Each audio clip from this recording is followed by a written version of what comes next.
Hi everyone, The Lone Wolf here and welcome back to the Sunday Recap, my weekly vlog where I talk a bit about my last week in games.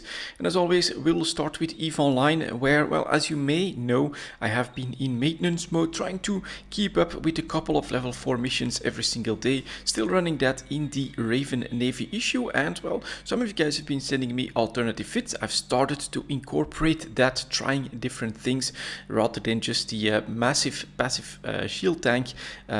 All of that it's going well, I would say. I am still getting damage here and there. In fact, I did one mission which is the damsel in distress, and I didn't know or forgot about the station exploding, doing an AoE damage, lost some drones in that, but overall it is going well. I'm relearning the missions and I'm trying to adapt the Raven Navy issue at the moment. I'm planning to look at other ships as well, but Zach was kind enough to give me a shortcut to the Golem. He gave me a fit, the Golem itself, and then implants as well, so that is going to come into play pretty soon as well. It should be quite a beast compared to the Raven Navy issue, and well, some of the other missions like an extravaganza and things like that can actually take quite a long time, but also have a lot of battleships that are worth a lot of ISK, and so it could really be interesting to see how much more efficient you can get with the Golem. I think it can be quite impressive a difference, but for now that's really the focus. And of course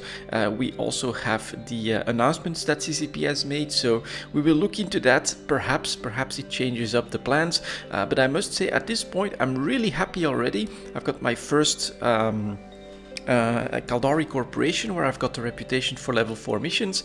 I'm starting to assemble the ships there for like basically our next base of operations in Caldari space, and that still gives me the option to, you know, do something else if I want to at one point. BPCs, we basically still need another day for the big one to lapse, so that's going to be for next week. And then for PI, of course, I still do PI every single day, the lazy man's PI, of course. I just basically start the extractors every day, and that gets turned into stuff like coolants, mechanical parts, and some other stuff. Really simple stuff, but the good news is those prices have started to move as well, with advanced PI materials now being needed in some new structures, but also probably in capital and super capital ships. Not sure about capitals, still haven't gotten the time to really look through everything in detail, but there's definitely some ship production that is going to require some of those PI materials. Well, it looks like demand may pick up, which will be good for the prices, and that's going to be very good news for those that, like me, have hoarded their PI in the last couple of months, seeing as those prices were mostly halved, I would say basically since October or something like that, in the deflationary pressure that we've seen in the game in general. So that's pretty damn good. I think another part is going to be to slowly move that PI that I have made into the different trade hubs, so that I can then start trading that at better prices. And then of course, well, this is only the start, at least CCP has promised that. Next to all of those industry changes, there's also going to be changes potentially to the Rokal, to the Orca, new ways to combat cloaky campers. Then there was more stuff promised in the dev blog. We should get a live stream tomorrow, which will be pretty interesting, I think. And of course, all of that stuff is I saw a video from Talking in Stations, watched basically the repeat of a stream there when there was I think it is a CSM member that also gave as much of information as he could, and what was very clear to me is that is basically some more bricklaying that's just at the beginning of things. And so I'm pretty excited to see what else CCP has planned for EVE Online, and it may actually influence how I will play the game, because of course there's stuff that's getting valorized a lot more, such as data sites, right? They'll get drops that will be needed in general industry, which the big alliances and things like that will be in high need of, and which I'm not sure if they can very easily scale up production of that sort of stuff. And so here the all-in-one Ishtar, for instance, becomes a very interesting proposition, because you may potentially get those extra rewards from data sites. It should be very, very interesting overall in the upcoming months as CCP rolls out their plans, building on these industry changes. Now, that that really will make the game a lot more interdependent, even more interdependent than it is already, as once you want to build bigger ships, you are going to need resources from not just mining, but also PI, moon mining, exploration, wormhole space, gas mining. All of that stuff combined will result in those bigger ships. It's gonna be pretty interesting to see how that will impact the game. Next up, we have a little bit more space engineers, but really not much. I basically went into space. My brother joined me for a short stint into space there as well. And well, I'm slowly learning, wrapping my head around the situation there. It is super busy, incredibly busy. I did not expect to see that much stuff there, which I think is because I come from spending a huge amount of time just doing my own things, basically having like a fresh world where I can do anything without any interference. And then all of a sudden I start to see multiple pirate ships, transport ships, a mine laying ship. What the hell is happening over there? Some of these guys then drop drones, they start to attack us. It's really crazy how busy it is there, and while in that environment I basically have to try and figure out what it's going to take to discover those different resources, because I would love to see more uranium. I would love to see that platinum, I think it is, for those better engines, so that we can really work our way into the high-end economy, you could say. Now, someone already gave me a very nice tip: go look at the moon. They managed to find everything there as well, so that's something that we may do at some point. But I must also be honest, this feels to me like, alright, my experiment has succeeded. So this was really the test for me. Can you start a game and then build up a large ship that becomes your base of operations as well, that's not only mobile on planets, but also capable of going into space and potentially getting back down? I mean, with 98% fuels, we could just burn the whole time, so that won't really be a problem.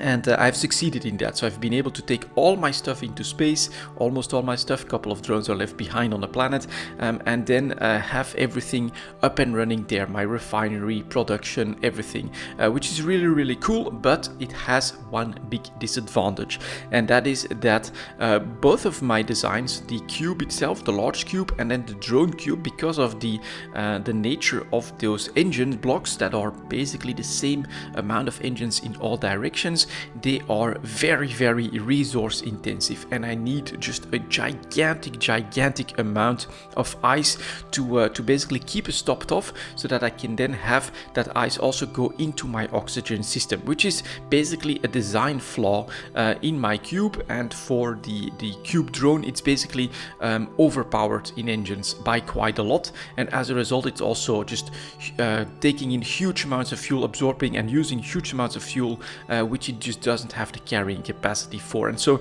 those are two design flaws that become a bit of a frustration, as I now need a big amount of time basically to wrap my head around living in space engineers, finding those resources. We're talking bigger distances, we're talking way more management of figuring where what is, and then managing an easy path to get there. I can't always just plonk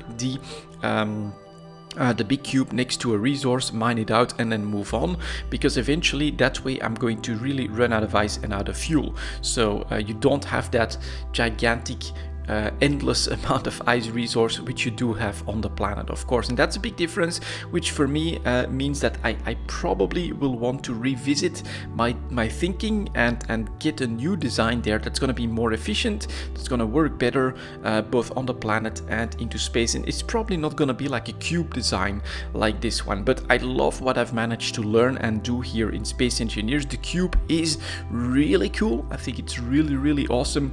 It's just a little bit too energy hungry, I would say, on the ice and on the hydrogen to keep it up and running in space. So I would say it's very likely that the adventure here with the cube is going to end at this point, and that I'll pick the game of Space Engineers back up later down the line when I've done a little bit of thinking, planning on how I would love to see things go. It could be with a static base on the planet and then having multiple ships to go into space, grab those resources, resources, get back, and eventually visit the other planets.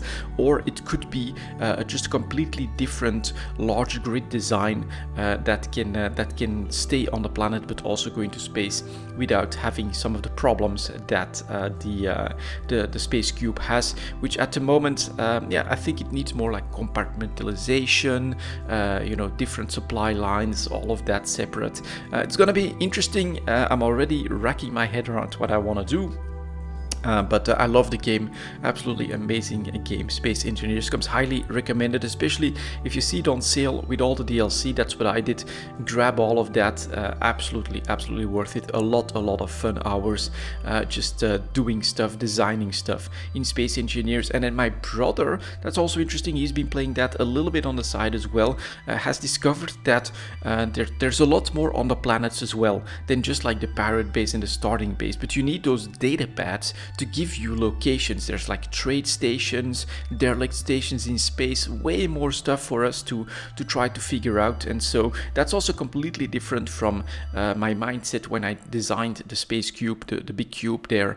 It was really thinking, well, you can just have these resources and that's it on a planet, but there's a lot more to discover, which would require far more efficient and better exploration vessels and all of that good stuff. So there's a lot more to Space Engineers, what you already saw in my videos, but I probably need to redesign some stuff and think about how I want to approach that and then bring that to you guys in videos, which I'll probably do at some point as well. And then finally, with all of that brainstorming already starting in my head, I decided to also take a look at Civilization 6. Now, I've only started 2 games of that, slowly exploring the game. It's one that I bought on sale a long time ago on Steam, and I love Civilizations. That was basically my introduction into gaming when I was a little boy. The very first Civilization, played that on a computer from a friend of my parents, who was like one of really the first people in Belgium, I would say, who got into computers and that good stuff. This was back in the old DOS days.